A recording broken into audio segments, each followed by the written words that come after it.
Daqiiqa dhagahi Abiyyi amman sirrasika yaa Abiyyi Ahmad dhagahi adeero yaa kiisha qonqodhaa miikkaa haadha garo hanga feete fiigi booddeen tantee zeero silaada waan isaa qabanii guduunfu hanga waxxaramee gallakkisuu dhuufu horofa nyaachisu hanga inni quufu sanbooda inni nu Oromiyaan dhufu dhagahi ammallee yaa namicha dhibdee ganaa hin jiraattu mataa kee ol qabdee Oromiyaa nyaachuuf Oromoo wal qabdee qayroon sitti kaatee bakka seentu dhabdee wanni saba ta'e takka sin jaalatu mee eenyumaaf jettee akkana lafaatu widdeellaa mililik yaa namticha xaasa haqarraan deebin yoo bante sarasaasa ifnu sodaachisu facaafta basaasa yaa gowwaa son beekin galaana irra teesse osoo si gangalchuu naachatti si geesse tirfii maalaa suyita leenca afaan teesse goota Oromoo jeefte hayyoota Oromoo kayiituuf maaliifi nafxanyaa keetii gammachiisuudhaafi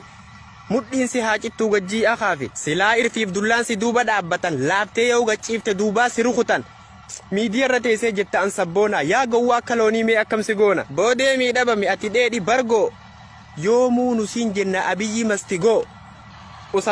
osaamee jiddumaan takkaa dhufe gaafi namni Hacaaluu ajjeese Oromoo jechuufi nama ajjeesuun beeynu harki keenya saafi ifirraa maysuu fi waan feete wacaa fi nuti addaan beena xirrachaa fi xaafii.